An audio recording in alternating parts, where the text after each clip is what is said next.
beyond the glitz and the glamour and the paparazzi and the fancy stuff in music. Girl, I'm being chased down. We had to like drag her in here. You're obviously a musician in Saudi Arabia. Excuse me. This is the messiest So episode. I heard. A little birdie told me you're a musician and we happen to be in the Kingdom of Saudi Arabia. Yeah, I'm not mainstream. You will be mainstream. I really hope not. Oh, you don't want to be? We don't want her to be mainstream. We don't want to be mainstream. No, because Isn't mainstream good though? Collaboration is key. People don't collaborate enough. They should. Also, finish your education, get a job. Like, get an education, get a job. You cannot suggest someone is a good musician because they have this amount of followers. That makes no sense, because you'll find so many these artists with like huge numbers. Their actual shows are empty though. Back to the topic. I mean, it's completely dark. Shade. It's completely dark in the room right now, but no shade. Next question. Let's get back to the career advice. Girl, where are you? In my office. I need to leave. So I have this one song called 17th, and I created it as a joke. Did it go viral? It's my most popular one. My name's Fulana. I do not want to be the notion of being recognized or seen or thought of. Like I struggle with the idea of existing as a whole. You're gonna hate this episode. It'll be good. This has been my favorite interview ever. Welcome back to Discussions, and a very special thank you to AlMashtal for helping make yet another episode of Discussions possible. Ask and you shall receive. We've been expanding across sectors on discussions, across careers, to bring you leading experts, to bring you life advice, career advice on any sector you want to pursue. Last few episodes, we went into investment banking, we went into economy, we went into the startup community, we went into politics and careers as diplomats. Today, we're going to go on a lighter note and bring you music production. If you've ever been interested in a career in music production, whether it's a musician, a singer, a producer, this is the episode for you. Joining me on Discussions today, I have Nadine Lingawi, also known as Fulana. She's a music producer and a songwriter. Nadine, thank you for joining me on Discussions. Thank you for having me. This is so fun, honestly. This is such a nice introduction. Thank you. Was it good? I feel like I stumbled over it. No, girl, that's like the best introduction I ever got. You're good. No, your talents speak for themselves. And honestly, before we started filming, we were just talking nonstop. I think we were just bonding. You're just such a cool person. Oh, thanks. The way you dress, your energy, everything about you, mashallah, is just very cool and chill. And I'm like, I want to be like you. I don't know. It's really programmed and designed chaos. No, I love it. There's a vibe. There's an aesthetic to it. Very diplomatic way of saying it. So I want to jump right into this interview. We talked about it before getting started, kind of like behind the scenes, that we want it to be advice-based. For anyone wanting to pursue a career in music, production, I want to bring them an expert like you to learn from your experience. Thank you. So let's go back in time. Initially, who is Nadine Lingawi, and can you tell us about Fulana? You also are known as Fulana. Yes. So Nadine is just a girl who really likes to express, or is curious about the world and wants to express her questions and the answers of her findings. I've always been a very curious person, and I've always found it really difficult to kind of ask the question and find the answer. And so from age 14, I found music to be the best way to kind of express emotion, thought, curiosities, confusing moments, kind of experiences. That's when I started at 14. And I started with the name Fulana because at the time it wasn't very, it wasn't the best thing, or it wasn't the most promising idea to have a career in music, let alone be a girl or a woman in music. So Fulana was more like, she's just some person on the internet, but that's kind of what it was. And it just stuck. I think as I grew, it kind of became more of like, let it be the story or the questions of any person listening, not necessarily about me as Nadine, but more about human collective experience, I guess. That's beautiful. Thank you. And so music is your full-time job? As of lately, yes. As of lately. It's amazing. It's good. How did you know this is what you wanted to pursue as a career? I don't think you ever know. I think for me, it's more like I've always wanted, or I always felt like music was the one thing I never got bored of. أنا إنسانة طبعي ملول. I get really bored of things. I get really excited about a new hobby or an activity, and I lose interest like that. But music seemed to be the one constant thing that stuck with me. But in terms of making it like a full-time job, I think that just came with time, and obviously with the changes happening, it became more of a solid opportunity or possibility, let's say. But I don't think ever, like, I mean, I grew up thinking I'd be Hannah Montana, really. So did I. I believed it till So I did made I. it, you know. It's The best of both worlds. quite literally. Now and somehow I just made it my entire world. So I'm still quite perplexed by it. Yeah. That's beautiful. You said Hannah Montana, young Lema. Oh, back in the day. Inshallah, these videos don't surface anywhere. I used to want to be like Hannah Montana. I used to watch her on Everyone. TV. I was Girl. like, I'm gonna be a singer. I'm gonna be a pop star. I had the whole أفتح الشباك, sing out to the moon thing. Like, I wish I was making this up. This is real. My father has caught me a few times. It was not pretty. So we've all had the same childhood. Nice to know. And now I went into politics, so very huge jump. I mean, it's another way of expression, I guess. Okay, so for anyone that doesn't know, because I'm also outside of the sector, you know, when I had Jamaz on the podcast, she really told me about, you know, music, being a singer. But I want to know, for anyone that doesn't know, and for me as well, what does a music producer do versus what does a songwriter do? So a songwriter is kind of like the bigger umbrella. A songwriter is practically anyone who writes or creates music. It could be someone who writes lyrics, someone who's more of a melody creator, ملحن, or someone who's a music producer, which is technically someone who uses a production computer setup DAW and puts sounds together. To make it the simplest way, to say it in the simplest way. Yeah, that's pretty much someone who kind of puts the puzzle pieces together is what a producer production kind of process is. Yeah. And how are you overlapping the two? Why did you decide to kind of wear both hats? I think when I first started creating, you learn by kind of like imitating. And so Mama bought a MacBook في البيت, and I opened it and I found I was supposed to use it for homework. What I ended up doing was playing The Sims 2 religiously and being on GarageBand. It was that was my life. That's my entire personality till this very day. So with GarageBand, it was more like an application or like a program where you can start pressing keyboard keys and it would make sounds. And so I started with imitating musicians that I used to like, artists that I used to listen to.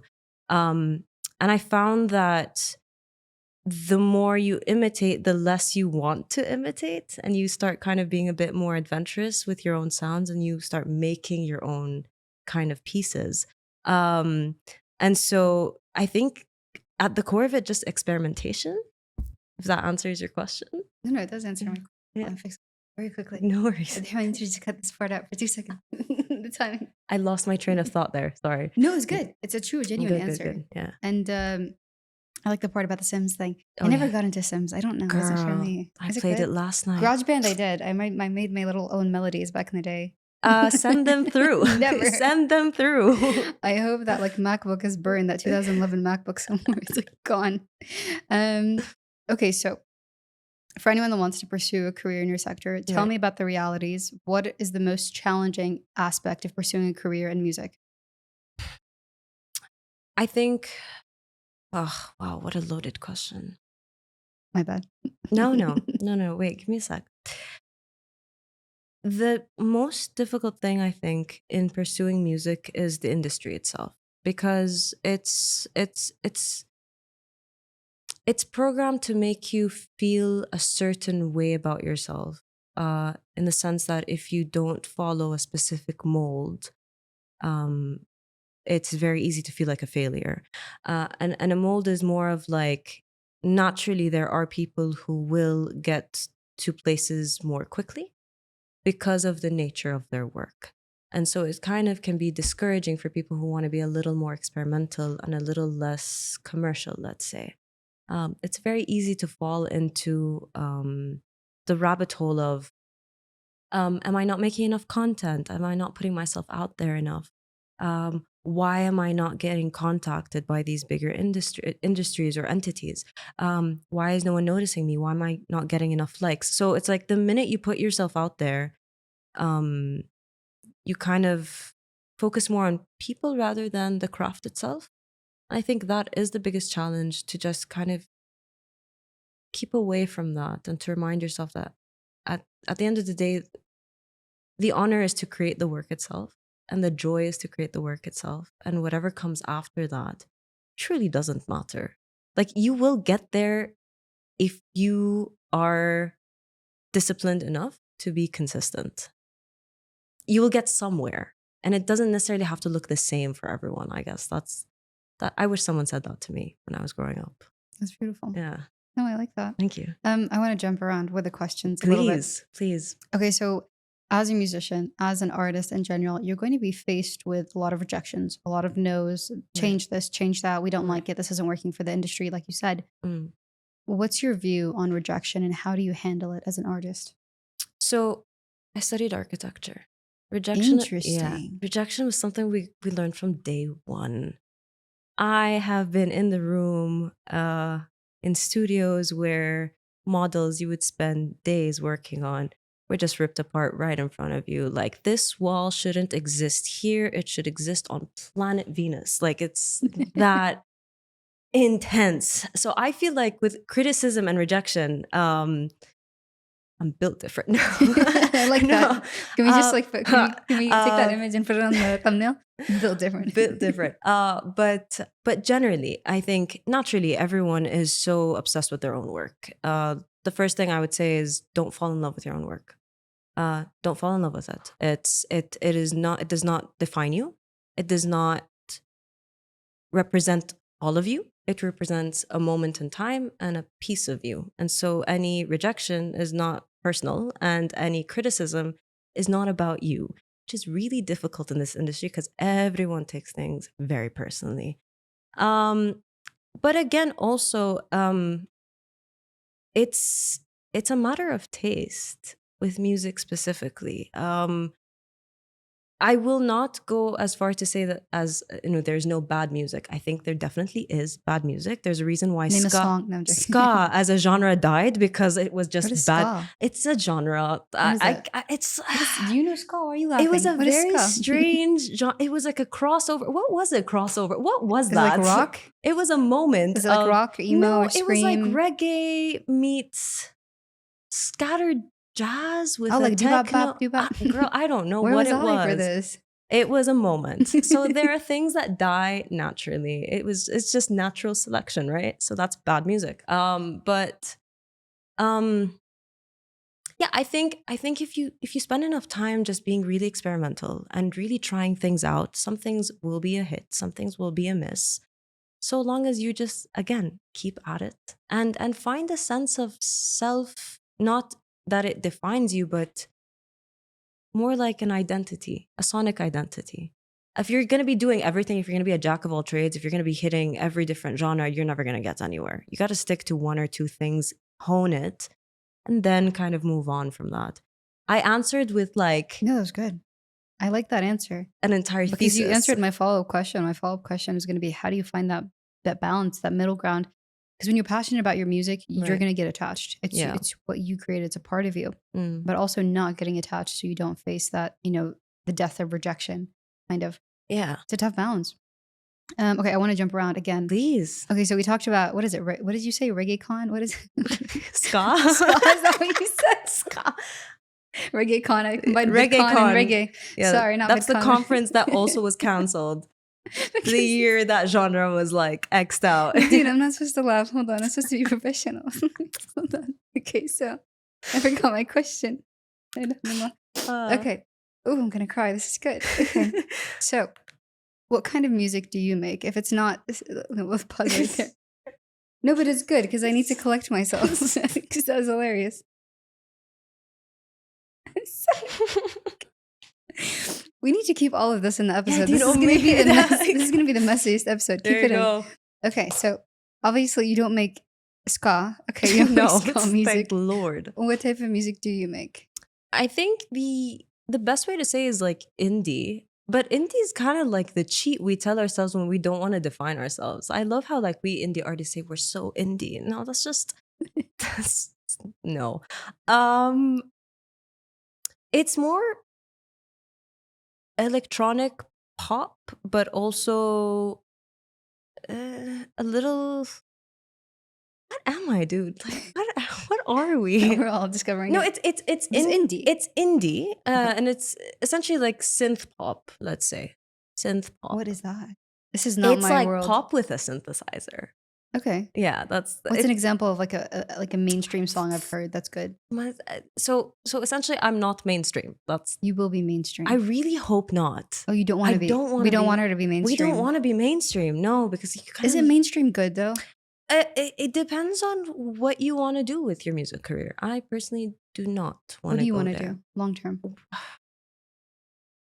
So I don't really see myself as a musician per se.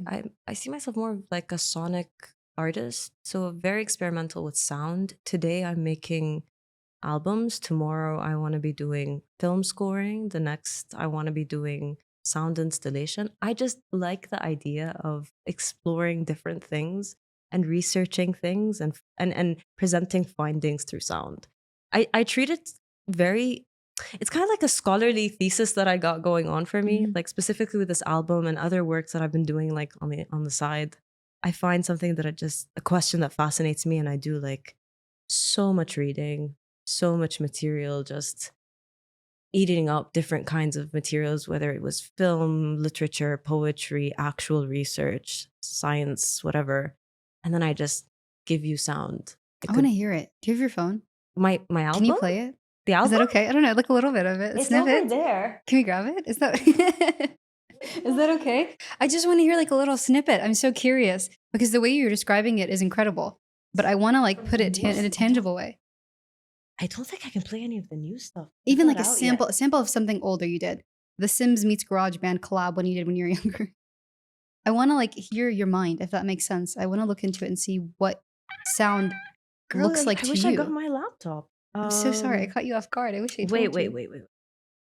Oh no. We can always come back to it, Hadi. Can we come back to it? Yeah, because I just want to like kind of pick your brain because like I'm asking this. We'll come back to it at the end. Yes. But I'm asking this because I'm like, you're describing your work, but I want to kind of dive into your mind and see how music is created like through your eyes. Because when I think of indie, I think of something very specific, right? But it's broad. Indie is practically just anyone who does it independently. Like it's just short for independent. Oh, that's a good question. That brings us to the next question. Look at that. Nice segue.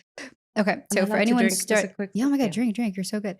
For anyone starting out in music, for anyone that wants to kind of pursue a sector in music, do you recommend going at it solo, independently as an artist, or do you recommend signing onto a record label early on? So I feel like my experience was quite unique. When I first started officially, again, like I started when I was 14, I was putting things on SoundCloud. ما حد كان عارف عني. Well, actually, funny story. Apparently, there were a bunch of musicians that were looking for me and couldn't find me. And when they met me, they were just very disappointed that I did not look like some rock star with green hair and piercings. They're like, you look like a med student. I'm like, I studied architecture.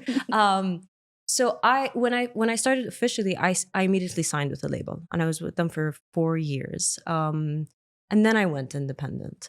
So I kind of got experiences from both ends. I think I'm very grateful for the years that I had with the label for sure, but I would never suggest anyone sign with the label at the get-go. Why? It's so important to learn the ways of the industry. When I was signed with the label, there was a lot of dependence on the label to be dealing with a lot of the kind of the back work that happens. So you are essentially the artist that only has to think about the art. But realistically, you miss out on so much by not learning the ins and outs of the industry. Going independent gives you the opportunity to learn not only how to hone the craft, but also what goes around it. And it's really important to understand that because it clarifies where you want to stand as a person in this industry. And it's important to also kind of, on your own, find the people that you will stand under the sun with. You need to find people who kind of agree or share the same moral ground. because like any other industry, there's always the good and there's the bad. There's the things that you agree with and there are things that you may not really agree with. When you're under a label, you're not really aware of all of this. And so, yeah, definitely do it on your own, learn the ways around it. You become a lot more rounded. And when you speak from a place of knowing. And I think that's really important. Okay. So you're obviously a musician in Saudi Arabia. Mm. Excuse me. This is the messiest So episode. I heard. Someone, a little birdie, told me you're a musician and we happen to be in the Kingdom of Saudi Arabia. Yeah. I want to ask you, what's one thing people don't know about the Saudi music industry? And also on the other side, how has the sector evolved in the last 5 years? What people don't know about the Saudi music, I'm not going to say industry, I'm going to say scene. Scene, okay. Is that it's a lot more versatile than it shows. Like there are so many incredible experimental musicians who still live in the boroughs, who come out every now and then. You'd find them at open mic nights. You find them on random streams at 3 a.m. in the morning. And those are my favorite artists. The ones with like 1.5 viewers, they're the best because they're really out there trying to decipher what it means to have a sound that is so personal, but also very reflective of culture. And it's very different than the sound that is more commercially known as the new sound of Saudi, which is what our industry is currently promoting. And there are brilliant sounds there too. But it's we're not all pop artists and rappers and hip hop artists. There's so much more. And I wish people just took the time to kind of get to know that array because there's a lot. I don't know. Does that answer your question? No, it does answer Is it that perfectly. too political? No, it's not political Okay. at all. It's honest. It's genuine. Cool. I want to go hop on those streams, honestly, and like see what you're talking about. Because I've seen, when I think of Saudi music industry, I think of Ramaz, I think of opera, Yeah. I think of pop, Yeah. but I also think of like Arabic rap, like Saudi rap, which is like on the rise now. I'm seeing these video clips of these like guys rapping in the middle of, I don't know. What's his name? Had a DJ Mubarak? Are you I referring don't to know their that? names. Yeah. Just scroll on Reels and they come up and I was like, oh, cool. That's cool. This is Yeah. real. But It's a vibe. Yeah. But I it's hear you. interesting. I hear you. Okay. Ramaz is my favorite. Can we put this actually? Ramaz is my favorite person in the music industry. Like fact. I love talking with her. I love hanging with her. I love crying with her. She's my favorite. We'll clip it. No, she's incredible. Yeah. She's inspiring. And even when I was asking her these like very obvious questions, the way she answered them, like she has this genuine passion for educating people about music. And I think it's so incredible. I think it's so important, dude, to find people who actually champion education is like non-existent here. So when I found her, I was like, where have you been? Thank God I found you. No, I love her. She's gonna have her own music studio, inshallah. I've been calling it out. I've been like, we're trying to work the magic every sector. We'll see. Girl, whatever you need, I'm there. Investors will figure it out. Okay, so last few episodes we had experts in startup, we had investors, we had people from the banking sector, and I approached them. I asked them, as a person who has a startup or whatever, should they be all in invested or should they have their day job? So I want to ask you from the perspective of music, should you go all in, quit your day job, or should you still have that, parachute of working a 9 to 5 and doing music at night? Almost everyone I know in music has a 9 to 5. Okay. I've been doing it full time for about 1.5 years. I've given myself 2 years to see if this works. If not, I'm gonna go back to a desktop, and there's no shame in that. I think it's really important to have a desktop. Obviously gives you a lot of financial stability and kind of gives you a sense of time in a day, and there's a structure to the day, which is really important. You kind of lose that when you're working in music shoya. But also having a desk job keeps you grounded in reality. Music industry, it's very easy to kind of lose yourself in that starving artist, woe is me vibe, which honestly, it's 2025. We're so over that. This whole starving artist, my art is my life. I'm kind of done with that myself. So no, keep your job until you feel like I have, or at least what I did was that I worked my job until I felt like now is the time where I feel like I am both financially and emotionally and physically ready to kind of put it all on the line and see if this actually works. But I had been doing music simultaneously for at least 4 years by that point.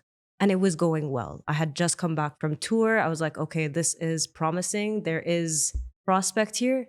Now let's take the plunge. It's been going quite well, actually. I'm glad I did it. But definitely, yeah, no, keep your job until you can. This whole idea of relying on someone will discover me, that's no. That's not the way to go. I have so many questions. Please. Based on that answer, like my mind is going so many different directions. Please. Okay. What does the starving artist mean to you? Because I have a definition in my mind, but it might differ from an actual musician. From what I'm seeing, because I do have a lot of musicians come to me and they give very starving artists. And starving artists is that I live on my friend's couch. I don't want to work because I sleep all day, because all night I'm up producing and creating wild ideas.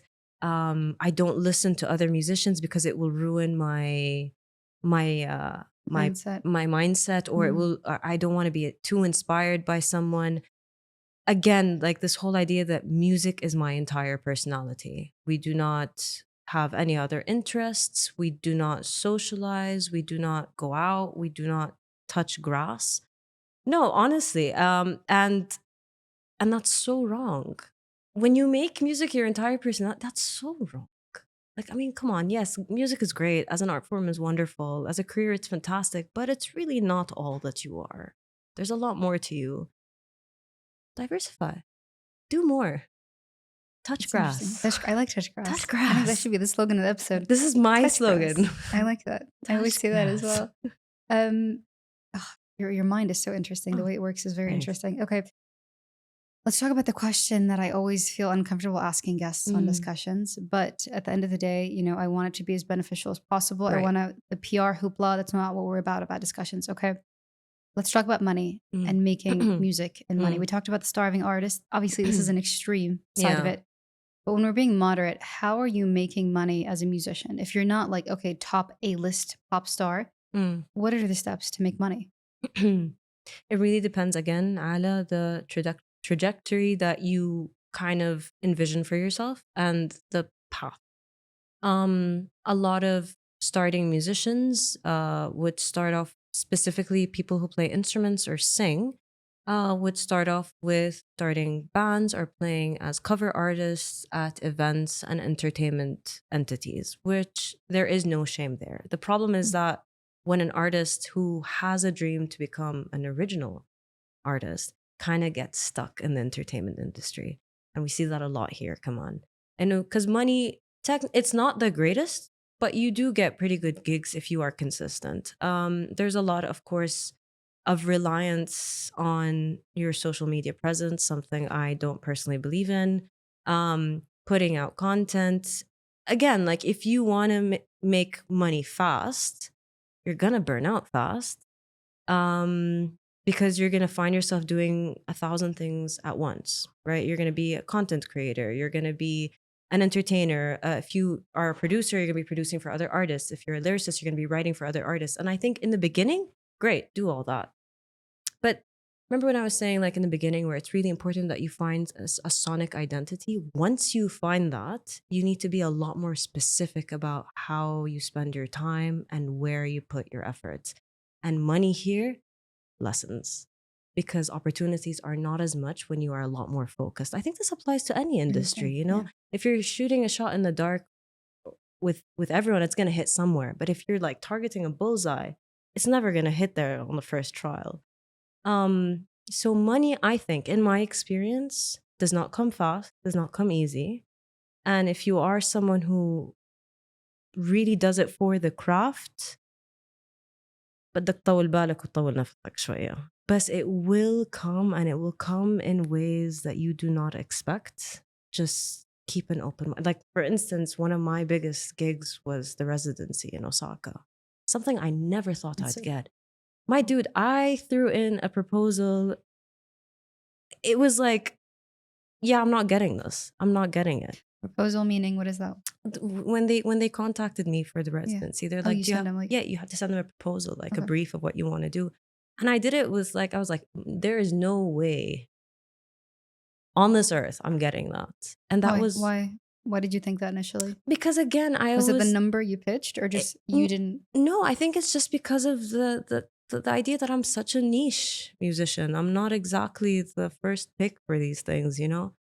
And when it came my way, it was the most rewarding experience ever. Like, it was, yes, the finances were great, but also it was very enriching and that exposure kind of gave you so much. It's a lot more than just financial gain, I guess, you know? I feel like I went all around the world with this. No, With this answer. No, it was a perfect response, But because you were honest, you were direct. The money will come. The money will come. It won't be easy. It'll take time. Yeah. It's just discipline and consistency. That's really what it is. You said something that caught me off guard.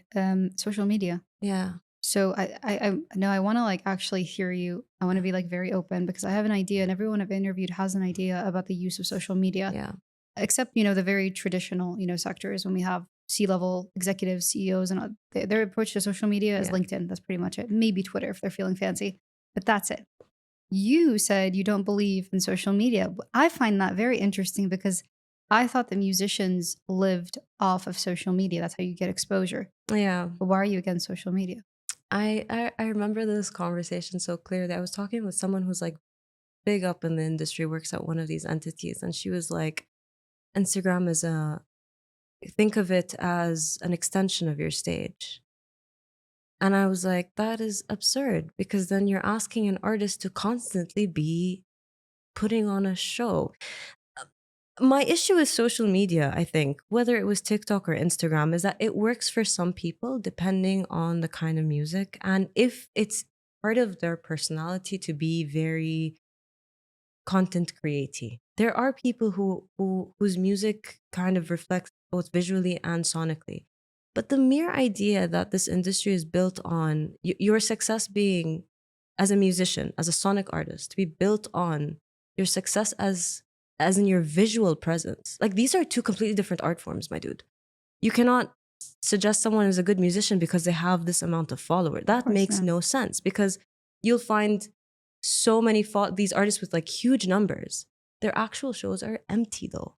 Empty because they waste so much time or spend so much time creating so much content and putting things out there, being active on these social media platforms, that they don't have enough time to actually hone the skill. So this is my issue with social media, is that unless you're someone who actually can balance it out and تدي الحرفة حقها, يعني you give it its time where you actually develop it, what's the point? You're just an influencer. What's the point? But what about discoverability? I mean, people get discovered on social media. Live shows, my dude. Live shows is where it's at. What about people posting your live show on social media? If people post it, I mean, I agree with you. It's definitely, there are pros and cons to everything. I just think it takes up a lot of time. It takes up a lot of time, and a lot of like entities that come to sign artists really base it off social media more than anything. You find artists with like great presence online, but have like one or two songs getting record deals. By the fourth song, you can already tell there's no content there. It's a repetition of a repetition. It's a replica of a replica. I mean, come on, we're not going to reinvent the wheel here.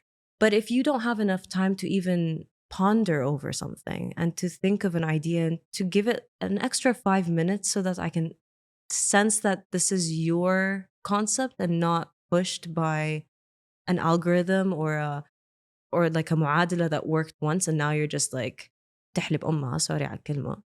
But what's the point? Then you're just another piece of noise in the cloud. So how do people find your music? Me? Like you said, live shows is one of them. And then word of mouth, obviously, and then a reputation, and then your residency. But then how can people listen to you, discover you? I think this is such a backward way of thinking of it, really. But it's just... No, I'm open-minded. So this is the idea of discussion. I know. It's a different perspective. No, but I think that if the right people will find you. The right people will find you. Spotify and other music platforms are very good at suggesting musicians, depending on what you listen to. People who are curious enough to come to these events like XP, which is like the music conference where you come to learn something new, or you come to hear something new. People who are curious enough will find you. People who like music will find. How on earth did I find? growing up in Jeddah, how did I find a band that was known in Toronto? Like, how did I get there? I'm talking about like Tegan Sarah and Metric, for instance. Canadian bands that not many people know. How did I come Was it to like know a them? radio or was it? It was, yeah, it was Apple Music at the time. It was the internet, YouTube suggestions. You get there. And people who will find you, and the way that they find you, as you know, it's kind of like how my last album, we were talking, my collaborators and I, that we have listeners in Mexico, dude. We have listeners in Turkey who reach out. How on earth did they find us? You know, it's, if you're meant to be found, you will be found. And I think I'd rather have a small number of listeners who actually listen to what I say rather than a large amount of people who are just there to like my pictures. I'm also not that photogenic, but like, Yes, you but like are. fact, like You're gonna hate the content we make in discussions because Oh, I'm gonna no. clip you like 40 million times. No, but the things you're saying in this episode, I know for a fact, like there's so many clips. So what we do on this guy, like it's interesting hearing your perspective because I agree with you. Even my content is not very influencery. It's Yeah. not, which is, there's nothing wrong with that, but it's just not who I am, the content I produce. But on the other hand, I use social media heavily because it does give us exposure. It does like spread information easily.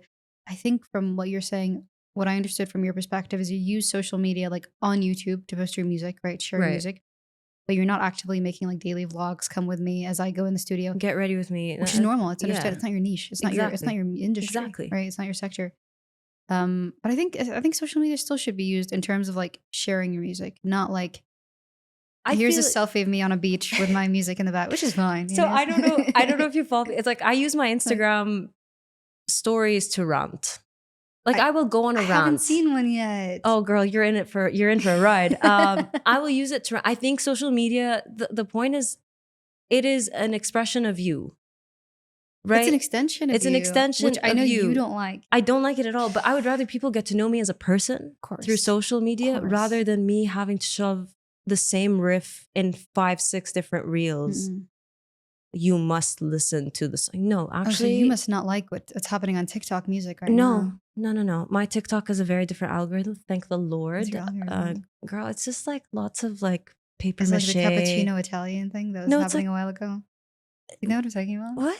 The ballerina cappuccino. No, it's just a lot of paper mache as of late. Paper mache. Yeah, and very like different. ring collection. I think everyone has cats, but like, interesting. Yeah, it's very artsy and lots of books. Yeah. Okay, I have a question. Yeah. I was scrolling on TikTok recently and I got very annoyed. I was not annoyed, frustrated with my algorithm. There's a lot of AI generated content and it's so obvious. And I'm seeing people falling for it. Like there's an older man who was selling flip-flops and it was AI generated and he was crying on camera like, please buy my flip-flops. And I click on the comments. People are like, oh my goodness, this is heartbreaking. Where's your GoFundMe? I'm like, this is AI. Look at his lips. Look at his eyes. This man is AI generated. And why would he be selling you homemade flip-flops at the age of 90 years old? This doesn't make sense. All of it doesn't make sense. How is AI impacting music? I think AI is like any other tool, my dude. You can either use it to your benefit or you could use it to destroy you.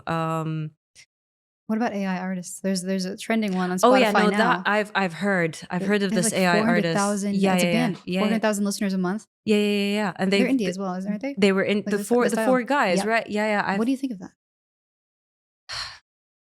They're pretty good. I think if you listen to it again, as a listener, if you want good music, I'm not against it.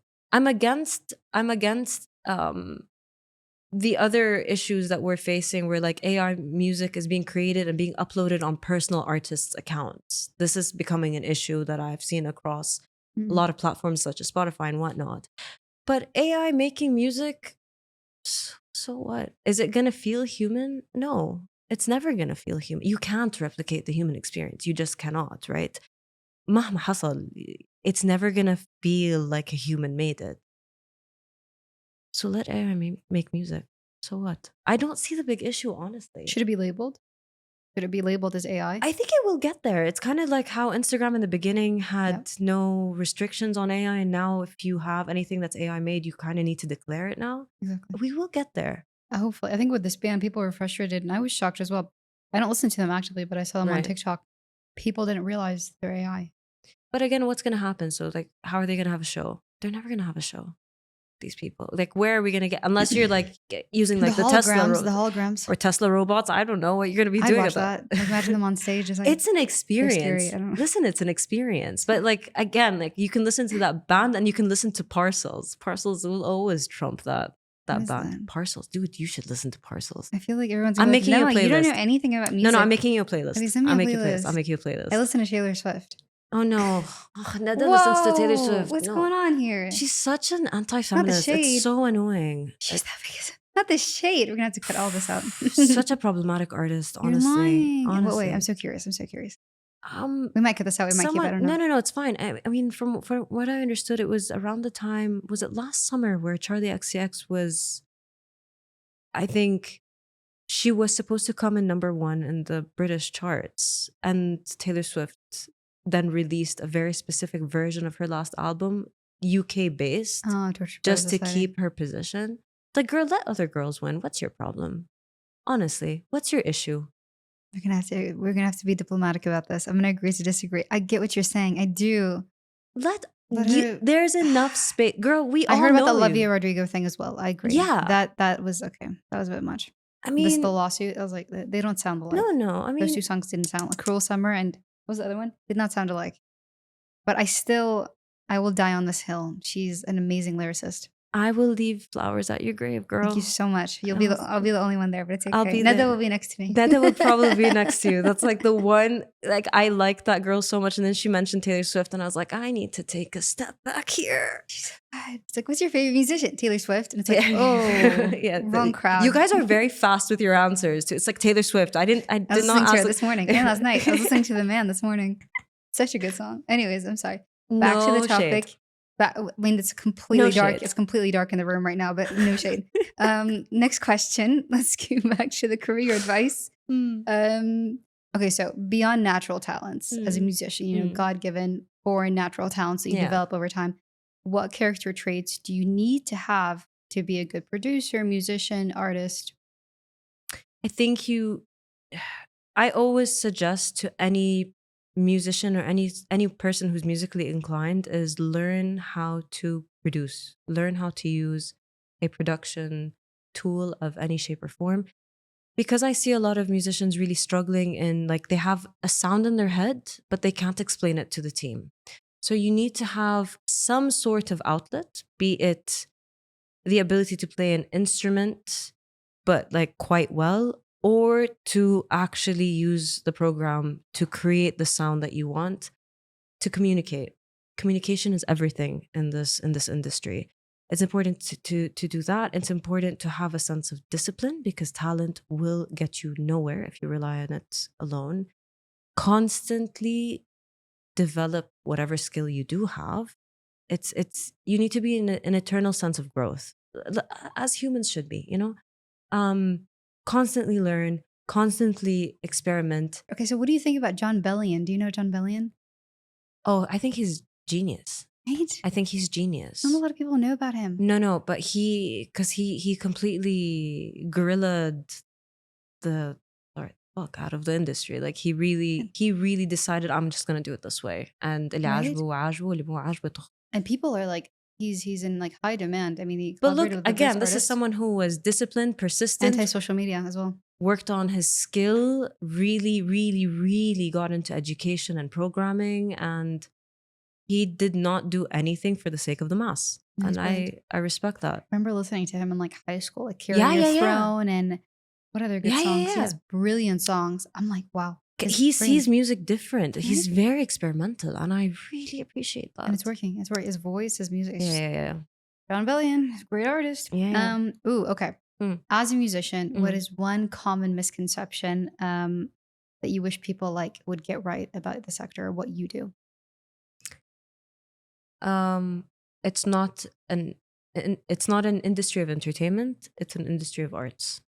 I think this is something that a lot of people mistake, including us, including musicians in the industry.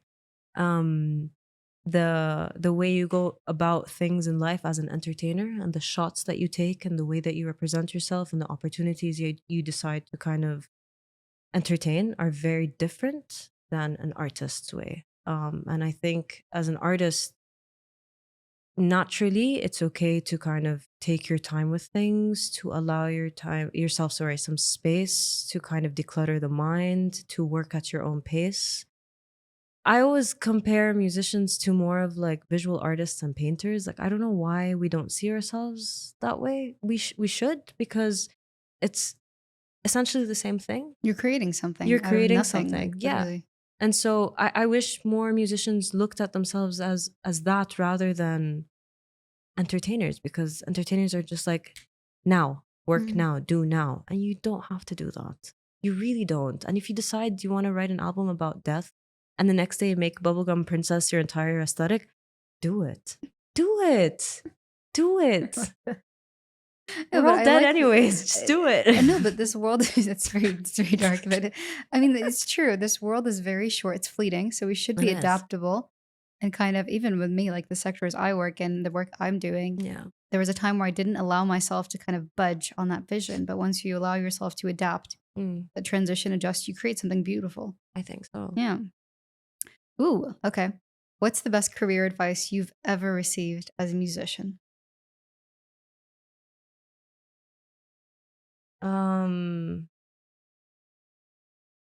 My friend Nazli, who was a sound engineer in Cairo. I met her. Did I meet her? I met her when I was on tour. She was the sound engineer for my show.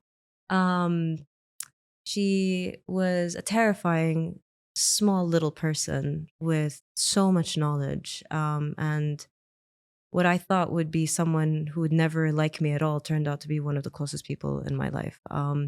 And what she taught me, I think she taught me through action rather than a saying, a piece of advice, is that she introduced me to a lot of musicians in Egypt.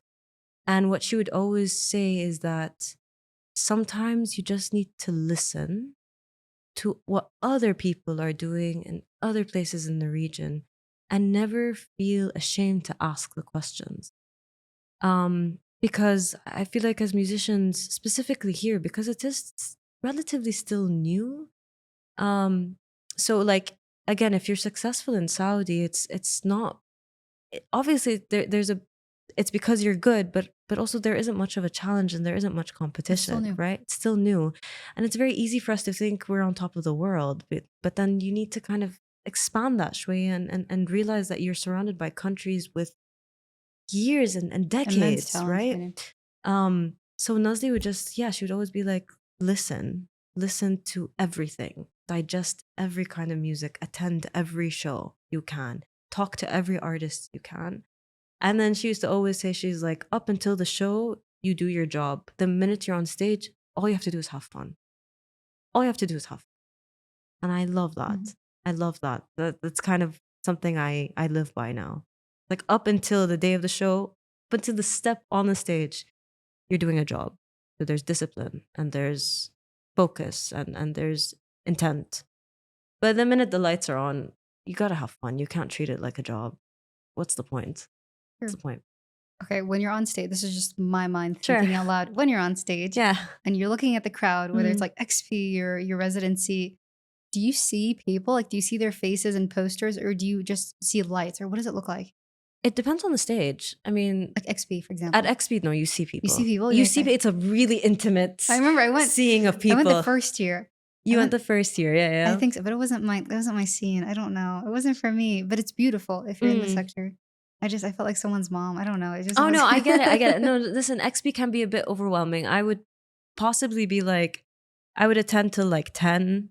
After 10, I'm out. It gets really intense. But the music the music is incredible. I've never heard anything like it. It's because it's regional, dude. It's great. They focus on regional and local acts, and I appreciate that. But yeah, so like stage experience. I used to be, when I first started, I used to wear sunglasses so that I could close my eyes and people wouldn't notice that I have my eyes closed. Why? Like nerves? Or just nerves, and also just the idea of the idea of being seen. I mean, my name's Fulana. I do not want to be, the notion of being recognized or seen or thought of. Like, I struggle with the idea of existing as a whole. You're gonna hate this episode. It'll be good. No. But then you kind of learn that there's so much this is why I hate social media, because that interaction that you have on stage with people, it's so genuine. Mm. Like I remember when I did Soundstorm, right? I could barely see people, right? I could barely see people. It was so disconnected. But then I went and I saw the coverage videos. There are people I don't even know singing, like belting out my songs. And that to me is like, Amazing. I did my job right, you know? Like I did it right. There's someone there who I don't know and he's just singing like top of his lungs. He could be getting it wrong, I don't know, but he looked like he was enjoying himself. And then right after I come off stage, people come and they just ask me questions. The amount of times I've been surrounded by people who come and hug me and fall apart crying and being like, your song helped me through a breakup. Your song helped me through going through something with my parents, or someone came to me like, I used to listen to your song on my way to therapy. And I was just like, So cool. I love that. I love that because, yeah, You're bringing joy in people's lives. And vulnerability. Yeah. My God, we need to be vulnerable. You just said that earlier I today. always am. Yeah, I'm very it's just openly compassionate, 100%, openly emotional. 100%. That's good. It's normal. So for me, again, it's like it might be a small crowd, but like I know that we're all in it together. Yeah. And I appreciate that. I like that. It's I love connected. it. It's I cute. love it. I get what you mean now about social media. Yeah. It's more human, like in I person. think essentially, yeah. Okay, so what's one common misconception you see aspiring musicians making that you wish you could just like grab them and tell them, hey, you need to watch out for this? The beginning of any career, and I'm still in the beginning of mine, so I'm not speaking from a place of, aha, I'm older now. No. But the beginning of any career is so fun because no one knows who you are, and the ability to make mistakes is, I mean, you've got endless lives here, endless Super Mario Hearts. You can make all the mistakes. So be as experimental as possible. Seriously, if you decide you want to sample the sound of a cockroach and turn that into a shaker, which I've done, great, by the way. Hold on, let's go back to that. We can't like, how did you just get on the ground and like? Sometimes I would just record sounds of listening bugs to it and walk? nature. What does it sound like? It's a cockroach? rattle. It's a rattly sound. So I had it in I had put it on a like on a plate, a glass plate. Yeah. And they would make like a tappy It's like tappy sound. It's like a oh tappy my- tappy sound. Yeah. Yeah. So be experimental. Like that's Your brain fun. is very interesting. It's just fun. Enjoy it. It's fun. It shouldn't be, wallah, everyone is listening to Afrobeat now, so I'm going to go to Splice, download the basic Afrobeat, and I'm just going to You be... didn't hop on that trend? No, I did. Okay. Listen, so I have this one song called 17th, and I created it as a joke. Did it go viral? It's my most popular one. You're lying. It breaks my heart. But like I went That's so and funny. I downloaded I just typed in Afrobeat, downloaded the first one, didn't even bother listening to it. Tuck, tuck, tuck, tuck, tuck. Here's a joke. You have to listen to it. Was it 17th? Yeah. You heard it here first. It's her best song. Please don't listen to that. It's oh my God. Anyways, but I'm yeah. gonna listen to it on the But way see, to the office. have fun, troll, make fun of yourself. This is the most important part. Like, just don't lose the joy. Don't lose the joy like in the that. creation. That's I like that. It's great. Yeah. Okay, so for aspiring producers, singers, songwriters, musician, I want to do a this versus that. Formal, traditional education and schooling in music school, expensive music school abroad or Right. local, or learning on the field as you go. Depends. Depends on where you want to go. Like, I think if you're someone who wants to follow a more structured, like someone like Rimaz, for instance, I think a formal education is really important. Like opera. Yes, Yeah. you definitely learn a lot on the field. I don't think anyone disagrees with that. But yeah, like it depends on what kind of, because some genres are a lot more requiring of you to know like music theory and whatnot. I will say I don't know much about music theory. Till this very day, I would walk into the studio. I'm just like, they're like, Nadine, what's that key? What's that chord? Music theory is like the notes and reading. Yeah, and then they're like, sheet Nadine, music. what? Yeah, they're like, Nadine, what is that? I'm just like, it sounds like this. I don't know theory, and this is عائق for me صراحة. هذا عيب مني وأنا لازم I educate عادي. myself. You know But- your music. You know how to create your But music. I have a good ear, so for like genres like mine, more experimental, it's a lot more forgiving, and you learn a lot in the field, and you learn a lot by collaborating. Collaboration is key. People don't collaborate enough. They should. They should. Just making these great segues. Nadine, you're just naturally, you should be a journalist. Just great segues. Thanks. Okay, you make my job easy. Okay, collaborate. 100%. What is the importance of networking in the music sector, in the music scene? So by networking, do you mean like buddies, or do you mean actual work? Whatever your definition is of it, you tell me. So I think collaboration is something a lot of people are afraid of. And like my last EP and currently the album I'm working on is a collaborative album. So it's like 50-50. It's between Fulana and the group Input Output. When you collaborate, I'm speaking from the sense of actual work. It opens up your mind to different concepts, and it allows you to hear your own sound from like a bird's eye view almost. It's like you're experiencing first person and third person at the same time, which is a very interesting way to listen to your own music. However, I find that you learn so much and you develop as an artist so much. So like Nadine, prior Input Output to Nadine after Input Output, completely different person. The way that I listen to music, the way that I register it, the way that I am more thoughtful. And I'm just very lucky because Input Output are amazing, but they really challenge me. It challenges you and it puts you in a position where it's a tough spot, and now you need to share with others, and now you need to negotiate with others, and now you need to learn how to shut up sometimes. So important for every musician to learn when to be quiet. In terms of buddies. What is buddy? Like socially. Like and when I think networking. Okay, so yeah, like, okay, I get what you mean. You know, I'm not the person to ask. But how important is it? I think everything moderately is important, but moderation is the key word here. I think there are certain events that you kind of need to push yourself to go to just to meet the people. So like, alhamdulillah, I feel like amongst the music industry, I've made some pretty good connections, but I also don't know everyone. I think I'm very selective about who I know and who I spend my time with and who I want to further my relationships with. Because like I mentioned earlier, it really depends on who stands under the same sun as you do, and who is someone that you feel like intellectually is someone you're not struggling to keep up a conversation with. Yeah. You don't really have to know everyone, but you need to be friendly enough to be approachable, which sucks. Which sucks. It's so exhausting. I'm sorry. I tried to be very diplomatic about it. It's don't exhausting. be diplomatic. This is the thing. I mean, networking is not for everyone. It's not easy. It's part of the job, though. You have to push yourself to do it.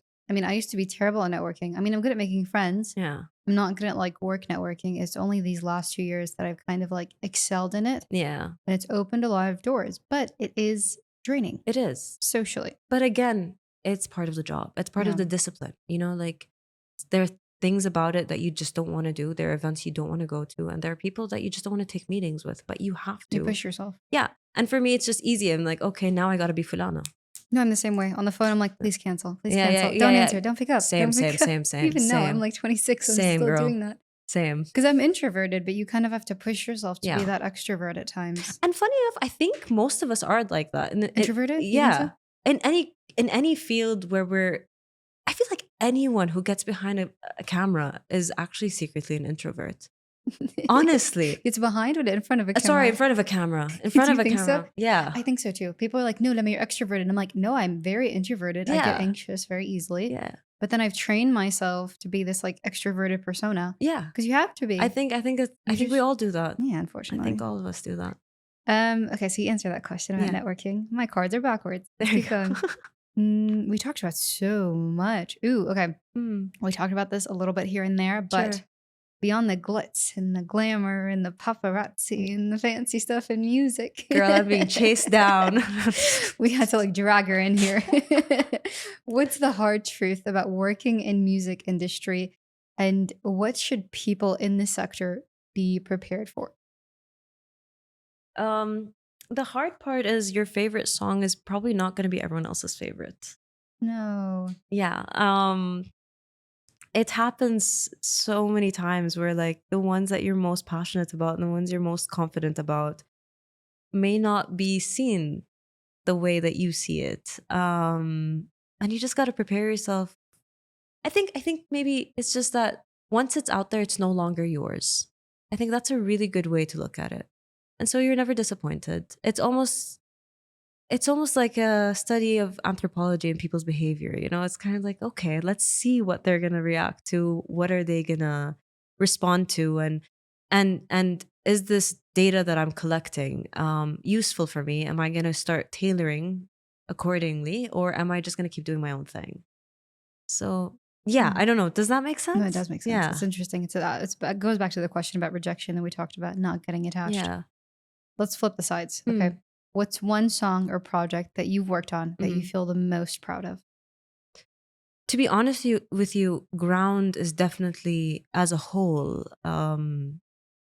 it has a very special place in my heart because I feel like it's the closest to me that I've ever been.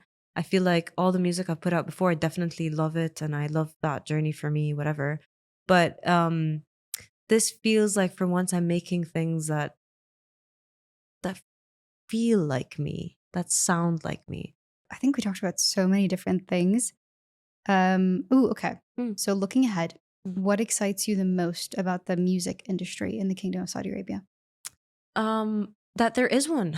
I'm just excited that there is one. I'm excited for, I mean, it's a bit weird, but I'm excited for the mistakes. I'm excited for the failures. Every time anyone's like, oh, what are you excited about? It's all growing. I'm like, I'm really excited for when it fails and rebuilds and then fails again and rebuilds. Because every time it will, you're creating a really strong or a stronger foundation and you're being more inclusive. And you're being more thoughtful and mindful with the choices that you're making, both on an artist level and as an industry level. So I'm excited for the failures, like really excited for them. I like that. Okay, so let's look to the future. Nadine, also known as fulana, what is your ultimate dream? To disappear, live on a farm. No joke. I want to live on a farm, a dog, a cow, bunch of chicken, maybe a sheep, وحمار, because like I love donkeys so much. Girl, don't even come at me. They're my favorite animal. The videographer's laughing. I'm laughing. I'm trying to like stay silent so people can hear the podcast. I want to live a very quaint life, but like professionally, I think I just want to venture more. I want to experiment more. I don't think I see myself solidifying a position as a performing and recording artist.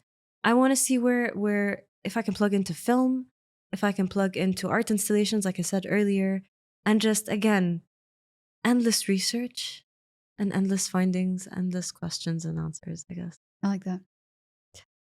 That's very interesting. I was trying to keep it together. I was like, don't laugh. Because so where would this farm be, hypothetically? Masr. Really? Yeah. Nice. My grandfather is Egyptian. Nice. And so we kind of grew up spending a lot of time on more of al-Rif al-Masri. And it's just, I love it there so much. I love that. Inshallah, one day we can like visit your farm. Please, anytime. I'll bring some chickens if you want. Organic milk for all. I love that. I'm so lactose intolerant. I don't know why I'm excited for that. It might change. You might develop over time. You never know. Our bodies change, by the way. I know. There's one recurring question we ask all our guests on discussions because we want this podcast, we want this platform to be as educational as possible. Absolutely. As a producer, as a musician, as a singer, as a songwriter, what advice would you give someone wanting to pursue this sector and follow in your footsteps? Don't follow anyone's footsteps. Don't do that. Nah, this idea of idolizing people is so 2005. We're so over it. I feel like just do it because it answers something in you and it serves a direct purpose of yours, whether it was whatever the purpose is. If you're doing it because you want to be famous, fine. If you're doing it because you want to be experimental, fine. Whatever your choice is, whatever your reason is, be very clear about it. Be very honest with yourself about it. And do it. Just do it. Take it one step at a time and just do it. But also enjoy where you're at. ما تستعجلش. كله جاي. Also, finish your education, get a job. Like, get an education, get a job. Yeah. That's interesting. I think that's very solid advice I want to give anyone. So telling musicians, get an education. Get a job. Get a job. Whatever field. As a safety net. It's not even a safety net. It grounds you. It teaches you discipline, and it teaches you how to get from point A to point B to Z. You need to get a job. Our videographer is nodding. I think he agrees as well. Yeah? You agree? Yeah. No, it's good advice. It's realistic advice. Yeah, I think so. Because I think if we just talk about, the sugar-coated side of pursue your dreams, nonstop, continue, you got it. No. It's not sustainable financially, right? No. And then And you're going to have education. to, Yeah. Education is everything, dude. Whether it was practical knowledge or something you pick up or like scholarly, everything. Learn. Beautiful. Yeah. Next segment, rapid fire. We talked about this. Okay. The rapid fire segment. I didn't share these questions with I'm you, ready. but they're really fun. They're really exciting. It's either this or that, and it's very quick. It's like coffee, tea, that kind of stuff? Yeah. Okay, let's do it. Kind of. Okay. Don't think too much. Just kind of, Okay. we talked about this, but just very briefly answer it. Professional music school or learning on the ground? For me personally? In general. Both. Very quick. Okay. Both. Both. Okay. Go-to karaoke song. Oh, wait. You can't think. Nadine, you can't think. Earth, Wind, and Fire, September. Okay. Yeah. Ooh, controversial. Because you grew up there. Yeah. But you live here. Riyadh or Jeddah? Jeddah. Okay, very quick. Controversial. Jeddah. She's like, that's not controversial. Favorite artist and why? Currently Aurora, for so many reasons. I think she has a really good head on her shoulders, does what she feels, cares about the environment, and is someone who's outspoken about the horrible things happening in the world. And I appreciate an artist who's outspoken about it, whatever the cost. Beautiful. Yeah. Dream collaboration, whether it's artist or production side. Aurora. I can see that. Aurora. I would love to work with her. I'd love to work with her. Yeah. Okay. Also Remaz. Remaz, if you're hearing this one, we can make work easily. Yalla. Yalla. We'll have Remaz, and then immediately after we're. Ya reit. Inshallah. Ya reit. Analog or digital recording? Analog, as of recently. Yeah. Analog. Morning person or night owl? Morning. Okay, very quick. Yeah. Shots fired, very quick. Sorry. How you early? said yalla. How early? I'm usually up by 7:30. Nice. Okay, Yeah. as am I. I like mornings as well, recently. Mm-hmm. A song you wish you had written or produced? None. Really? None. I like that. I think every song or whatever is meant to be created by whoever created it. And now the most difficult question of all time. Coffee or tea in the studio? In the studio, water. You have to drink water, but tea. Tea. Nice. Okay. Yeah. Most underrated. Well, we know the most overrated music genre. I think it died out, you said. Or not overrated, I guess. But most underrated music genre. Is there an underrated music genre? Honestly, amongst younger people, classical. I like classical. You learn a lot from classical. Not enough people listen to it, including myself. Okay. And here I am saying I want to collaborate with Remaz. That's just like a big no to her. She's like, no, she's not classical? No, she's more like educate yourself, Nadine. Yalla. I'm just like, okay. It'll still happen. We'll Swan collaborate. Lake. We'll make it work. Okay. One word to describe the future of music. Hopeful. Hopeful. Yeah. What's currently on repeat on your playlist? Can I quickly check? Yeah, do check. It's by Journey. Okay. But recently all I've been listening to is Who's Crying Now by Journey. She's so cool. That's all I listen to now. And here I am listening to The Man by Taylor Swift. Diversity. Yeah, but it's that and also Lady Gaga. Really? Shadow of a Man. Oh, what a track. Is it good? This last album? I didn't even know she had a new album. Okay. Oh, girl, where are you? In my office. I need to leave. Last question. What did you think of this interview on Discussions? This has been my favorite interview ever. Actually, I love that. 100%. Thank you so much. This has been so incredibly fun. Thank you so much. You have been so outspoken, so informative. And then the advice you've given is invaluable to our viewers. We talked about music production. We had a fun, I like honestly how human this conversation was.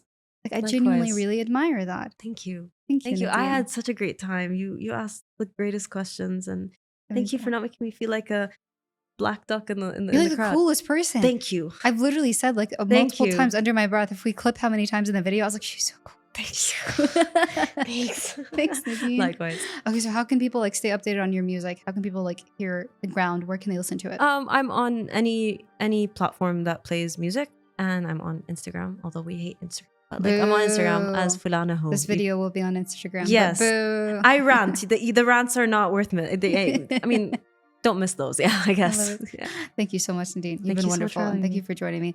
This has been Discussions. I look forward to welcoming you on the future episodes. Cut.